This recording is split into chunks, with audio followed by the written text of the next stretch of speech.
Today, I can proudly say that confidence is returning to our investment environment. Hearing from you now, I could guarantee you that when I assumed the responsibility of this office,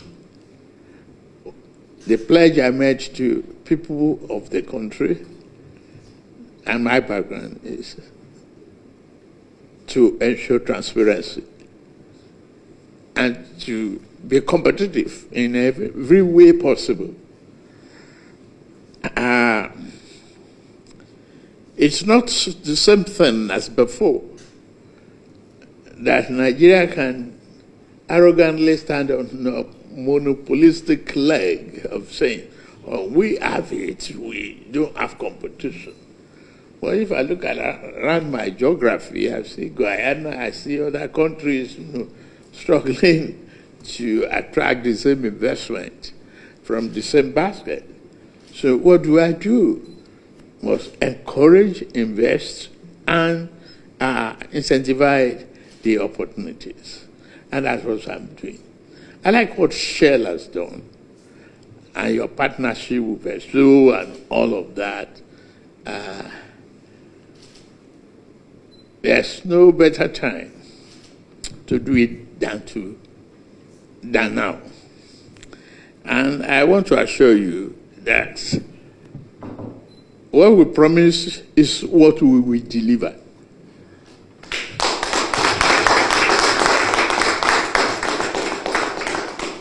I've given instructions for them to gazette all the incentives necessary. That is an addition.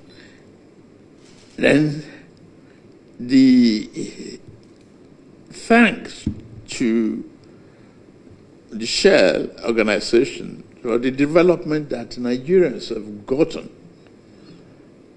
Nigerian people, the talent that we have, the most important aspect of our resources is the talent of the people that we have in this country. And we don't promote that, it comes to nothing. It doesn't give value to us. Thank you very much. I assure you, you have no question to look at what we have promised. Expect a delivery. Expect a documented and consistency in policy and application. Working outside of their country is Nigerian staff who will come back one day and serve the country as well. As both the special advisor and the GCEO have said, we have really been in a space where we are very keen to invest in Nigeria. But I would say this has not always been the case. Your leadership, your vision has created an investment climate over the last few years that, I will be very honest with you, has propelled us to invest, in particular also as we compare to other investments around the world. Stability in today's environment will honestly have a premium for corporates, because we are investing not for one administration or 5 or 10 years. We want to invest for 20, 30, 40 years. And in the case of Nigeria, for many, many decades. And therefore, as we look today at opportunities to be able to allocate our capital to multiple different countries, I can tell you, and I'm proud to say, Nigeria stands as one of the ones that is attracting more capital than most. That, Your Excellency, is honestly due to one reason. It is your leadership. It is what you have been able to bring. And that leadership, I would also say, has put many of the people that we are working with, your team, are amongst the best that we are dealing with anywhere in the world. And that professionalism allows us to be able to have the confidence, and I would say our partners as well, to have the confidence to continue to invest. As the special advisor has said, just in the last 12 months, we invested that $5 billion in Bonga North, $2 billion in HI, the gas project to NLNG. We have also acquired or deepened our interest in Block OML 118, the Bonga block, Total Energies was selling, so we bought because we want to deepen further. But that we think is not enough. We think there is more to invest here, and we understand the vision that you have for the country.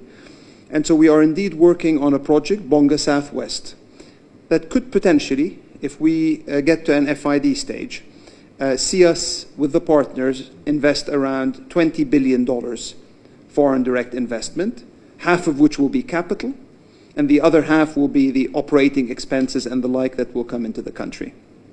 This will be one of the biggest, I would say, energy projects in the world. And I'll come back to that, if you don't mind, in a second. But there is more. We still see opportunities like Bolia Chota, which is further in the funnel, to be able to continue to invest. We see opportunities like Nuadoro, which is another one we would invest in.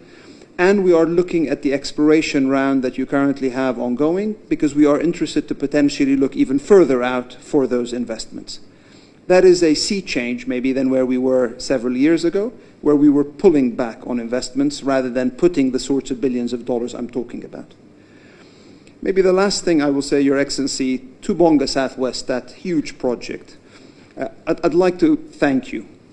I'd like to thank you for the leadership you have shown there to be able to provide the incremental incentives that are now getting us line of sight to an investment in this project with our partners.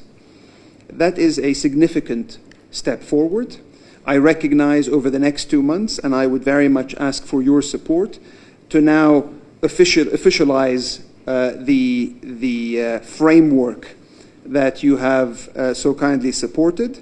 I think that allows us to now make the next move, and I am pleased to say that on the basis of what we have seen, when we walk out of this privileged audience today, our team will start the pre-feed on that project, looking over the next few months to get it to a level of maturity where we can take it into feed, and as the Group CEO as well said, eventually into FID, hopefully in 2027, and we will look to fast-track that as much as possible.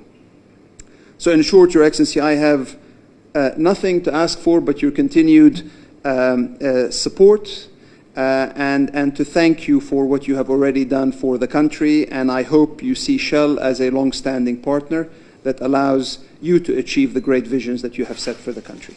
Thank you, Your Excellency.